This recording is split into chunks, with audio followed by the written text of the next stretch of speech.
Pemirsa, terima kasih Anda masih bersama kami di Sulawesi Tengah hari ini. Informasi kami lanjutkan masih dalam segmen aktualita. Saudara, penyebaran COVID-19 semakin tidak terkendali setelah Cina. Penyebaran COVID-19 ini sudah menular ke seluruh benua. Maka dari itu diharapkan masyarakat untuk lebih waspada. Salah satunya adalah dengan memperhatikan kebersihan diri, diantaranya adalah kebersihan tangan. WHO menyarankan langkah perlindungan dasar terhadap virus corona. Langkah pertama yang disarankan bukan menggunakan masker, tetapi mencuci tangan sesering mungkin. Langkah ini disarankan karena mencuci tangan secara teratur dan menyeluruh akan membunuh virus yang mungkin ada di tangan. Mencuci tangan tak harus menggunakan air dan sabun, tetapi bisa menggunakan hand sanitizer. Berikut kita ikuti langkah-langkah cara cuci tangan yang benar untuk cegah virus COVID-19. Kita basuh tangan kita dengan air mengalir, kemudian kita mengambil sabun dengan menggunakan siku seperti ini. Kenapa harus dengan siku seperti ini? Supaya tangannya tidak terkontaminasi. Baik. Setelah sabunnya sudah ada, kita sapukan merata di kedua telapak tangan kita, ya, kiri dan kanan. Kemudian kita sapu kedua punggung tangan secara bergantian, kiri dan kanan. Selanjutnya sela-sela jari, kiri dan kanan. Selanjutnya kita pakai gerakan mengunci, ya, seperti ini, kiri dan kanan juga. Selanjutnya jempol kita, ya, berputar seperti ini, yang kiri, dan jempol sebelah kanan. Kemudian kuku kita, kiri dan kanan, dan selesai. Tangan bersih, bebas kuman. Selain mengajarkan cara mencuci tangan yang baik dan benar, cara lain agar memutus rantai penyebaran ialah tetap berada di rumah dan tidak banyak beraktivitas di luar ruangan. Ega Kusuma, TVRI Sulawesi Tengah melaporkan. Kita beralih ke informasi lainnya, Saudara. Upaya pemerhati reptil asal Amerika Forrest Galante untuk menuntaskan misi melepaskan ban di leher seekor buaya di Kota Palu akhirnya dihentikan. Hal ini dilakukan karena adanya pandemi COVID-19 yang merebah di Indonesia. Balai Konservasi Sumber Daya Alam Sulawesi Tengah akhirnya memutuskan menghentikan sementara operasi penyelamatan buaya yang terjerat ban motor di lehernya pertanggal 16 Maret 2020 hingga waktu yang belum ditentukan. Keputusan itu juga membuat misi penyelamatan yang tengah dilakukan pemerhati asal Amerika Forrest Galante dan timnya terhenti. Kepala Balai Konservasi Sumber Daya Alam Sulawesi Tengah Hasmuni Hasmar mengatakan, dihentikannya upaya penyelamatan buaya Sungai Palu itu akibat pihaknya khawatir dengan adanya pandemi COVID-19 yang telah merebah. Bukan berarti kegagalan, tetapi tertunda karena adanya situasi menyangkut masalah corona, pengeritangan untuk Indonesia. Ya, kita diliburkan semua, bahkan anak sekolah.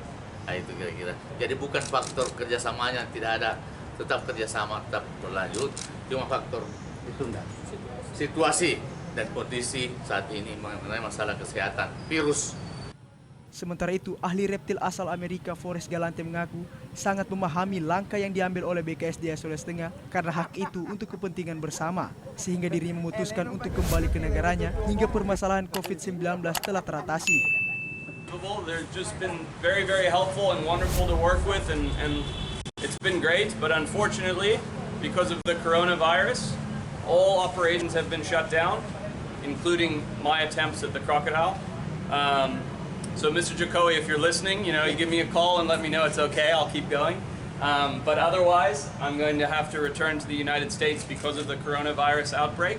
And as soon as the cease work is lifted, then I'll try and come back straight away and finish the job.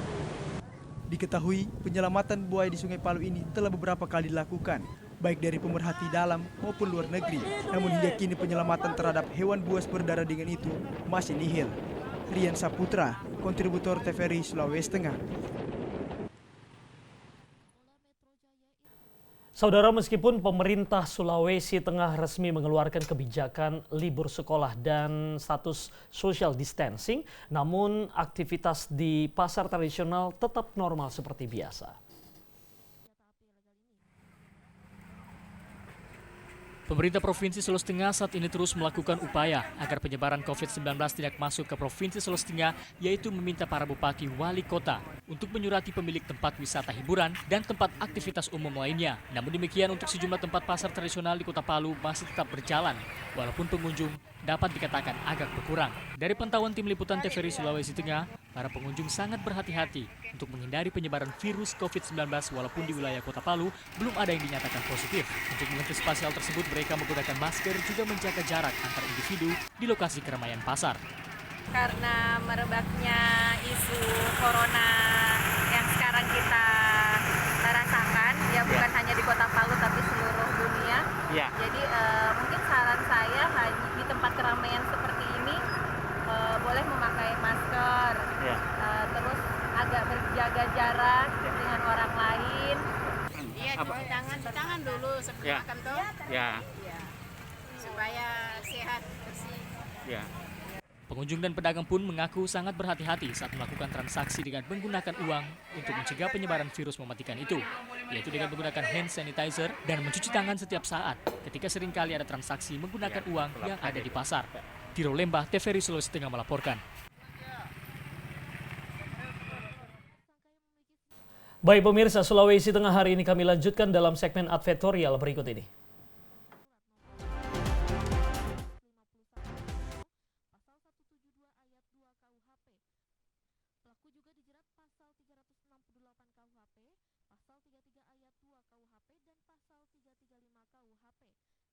Saudara, PLT Kadis Kesehatan Sigi Roland Franklin di hadapan Ketua dan anggota Komisi 1 DPRD Kabupaten Sigi meminta kepada masyarakat dan sejumlah pihak agar tidak sembarang menyebarkan dan menerima informasi mengenai COVID-19.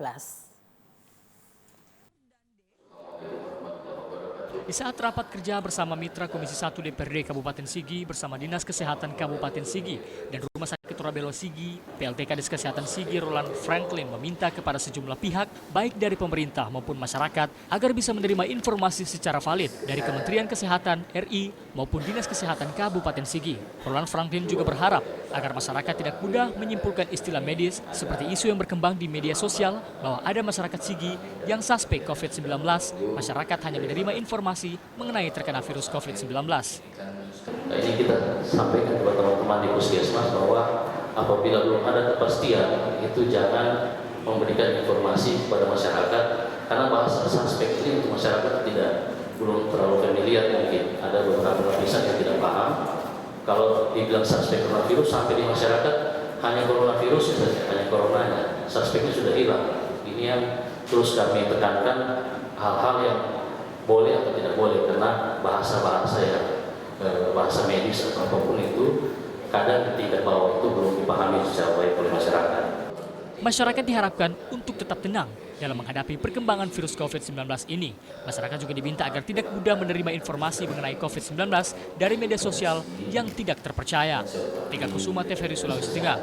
Berdasarkan hingga 14 Februari itu.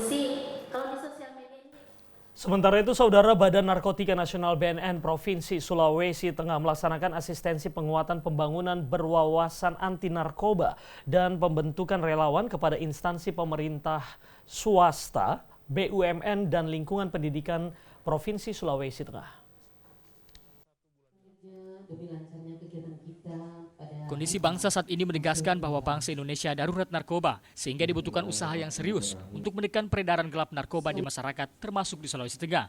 Kepala BNN Sulawesi Tengah Sugeng Suprijanto mengatakan hasil penelitian tahun 2019 menunjukkan bahwa peredaran gelap narkoba di Sulawesi Tengah sangat tinggi, di mana secara nasional Sulawesi Tengah menempati urutan keempat dengan jumlah warga yang terpapar mencapai 61.000 orang lebih atau mencapai 3,30%. Untuk mengatasi hal tersebut, maka BNNP Sulteng melaksanakan kegiatan asistensi penguatan pembangunan berwawasan anti narkoba. Kegiatan ini bertujuan untuk menyatukan persamaan, persepsi, dan pandangan terhadap kegiatan asistensi dalam rangka penguatan pembangunan berwawasan anti narkoba dan pembentukan relawan anti narkoba. Melalui kegiatan ini, para peserta nantinya bisa membuat kegiatan berupa sosialisasi anti narkoba, membuat stiker yang berisi pesan atau ajakan untuk menjauhi narkoba, melakukan tes urin dan kegiatan lainnya. Berbagai kegiatan yang dilakukan disesuaikan dengan kondisi dan situasi di masing-masing instansi ataupun kearifan lokal.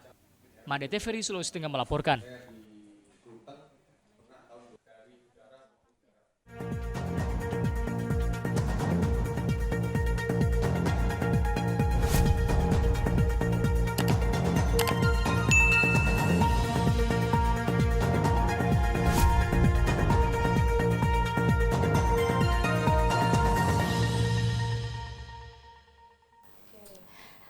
Pemirsa, sejumlah informasi lainnya masih akan kami hadirkan seusai jeda pariwara berikut ini. Tetaplah bersama kami di TVRI Sulawesi Tengah.